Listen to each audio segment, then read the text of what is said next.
hear me better now? Does it sound any better? I can hear Yeah, it sounds much better. You can hear good too? Yeah, I can hold hear on. you fine. How about me?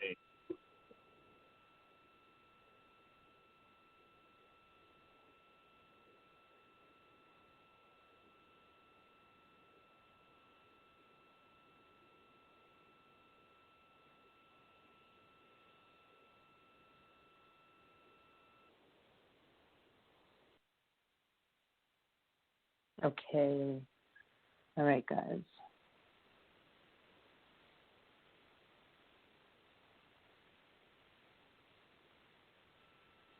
Okay, I'm back. Can you guys hear me better now? Yeah, I can hear you fine. Okay, you sound much clearer. Let me try to.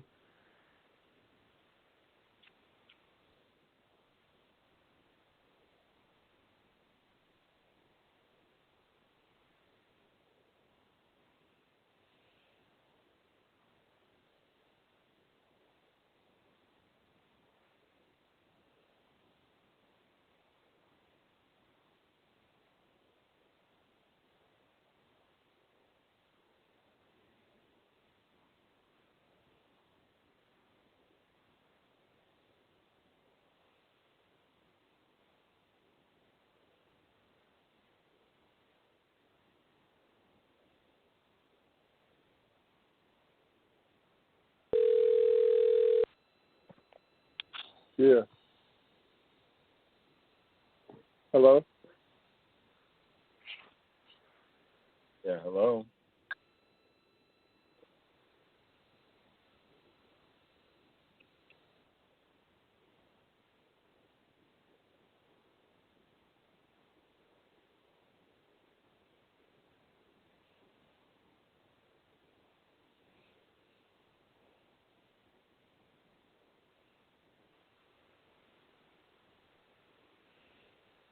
Okay, guys, can you hear me? Because the calls got dropped.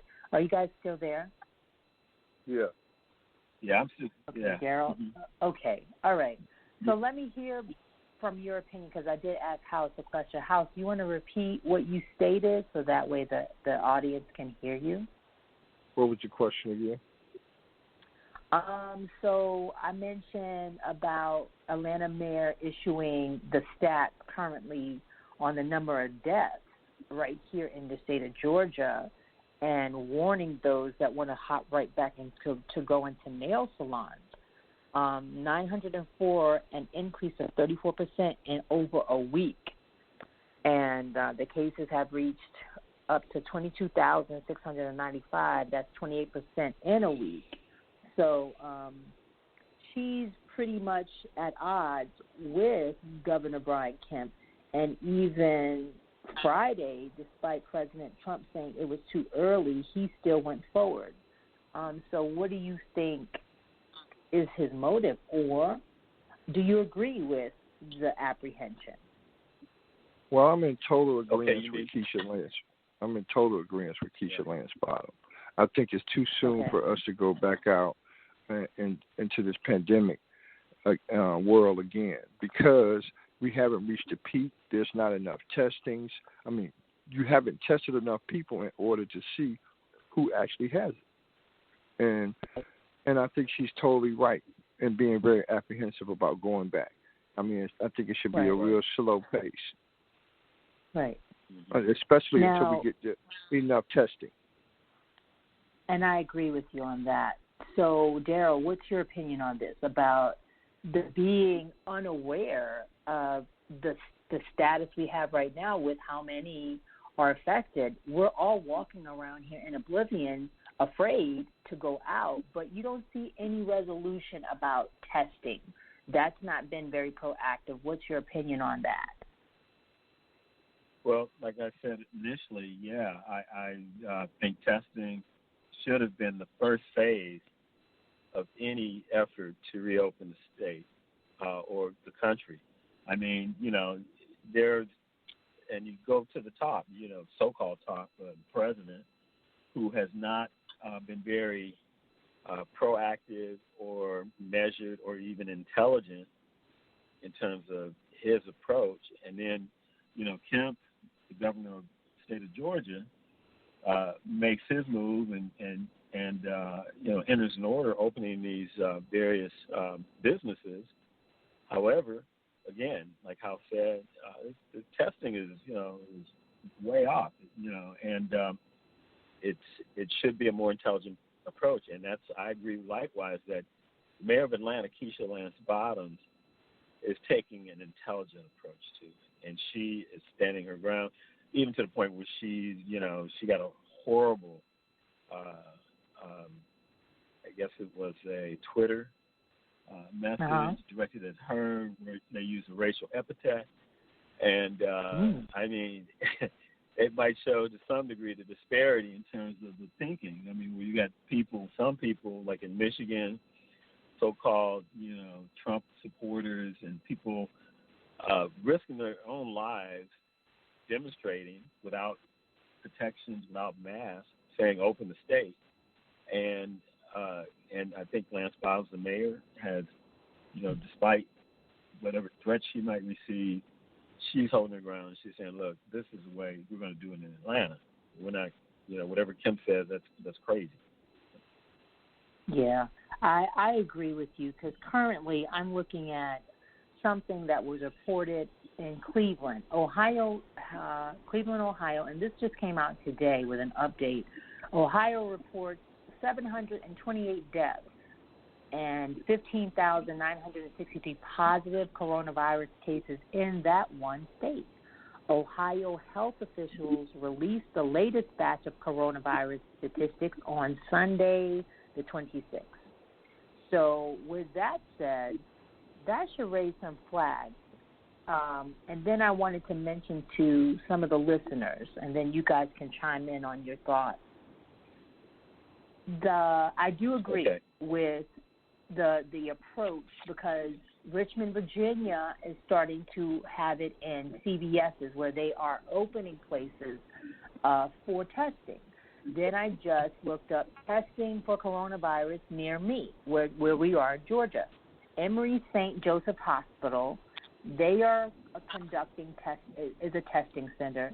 And pretty much what they state is, if you think you have COVID, the best thing to do is stay at home and isolate yourself. Always call your healthcare provider before going into the office. Avoid going to an emergency room unless you have or all of the symptoms, which is shortness of breath, dizziness, confusion, persistent high fevers, worsening symptoms after you initially start to feel better. That's the part that's bothering me, and I want to hear from you guys. So there's a few other places that are open. Emory University Hospital at Wesley Woods is holding testing. Emory at Decatur, they are a testing center. The Emory Hospital itself is a testing center. Emory and Johns Creek, CVS Health, CVS Health, drive-through testing. They're in Atlanta. It's about 12 miles from here.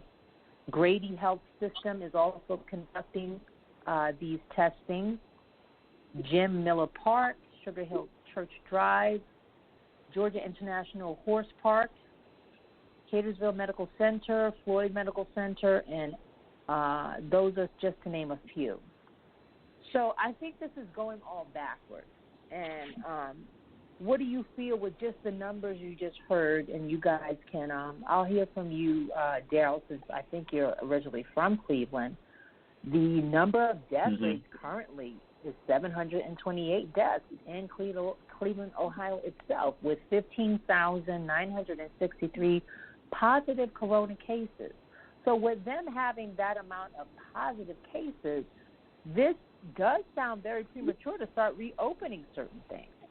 Your opinion on that? Well, I mean, again, consistent with my other view is, I agree it's premature.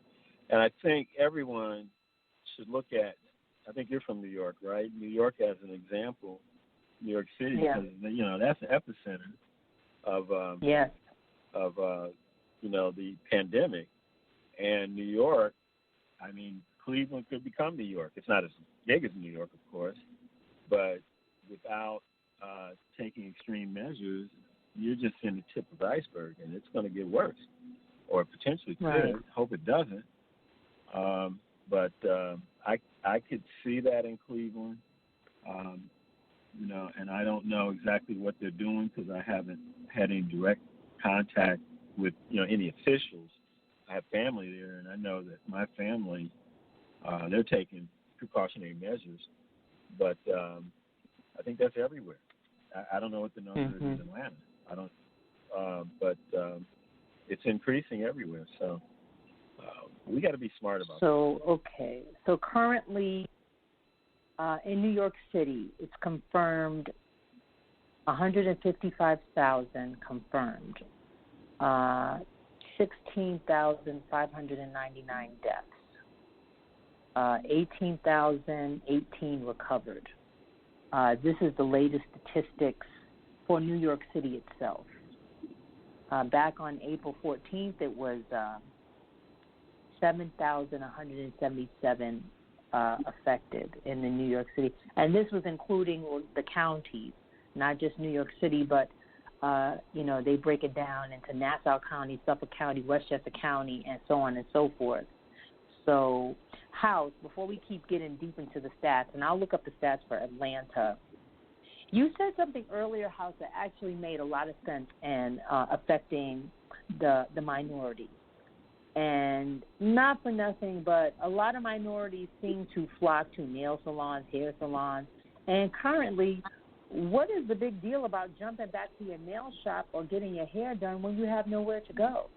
Not to say that you should throw everything to the wind, but I agree with some of the things you're saying about a lot of the places that they're asking us to go to are cesspools for passing this shit on. Your DNA is involved, cutting hair, this is an airborne pathogen. So you're in these enclosed areas, especially nail salons. You don't even know, they could sterilize the instrument, but what is it really doing if we're just breathing in the same air as some people that are affected if we're not doing testing? Your thought on that?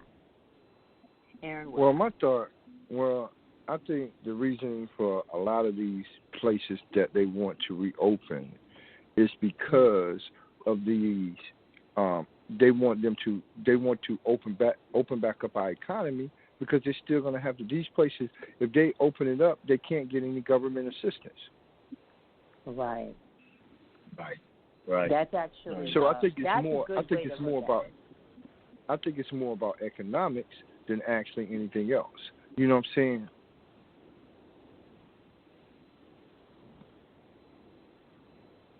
You there, House?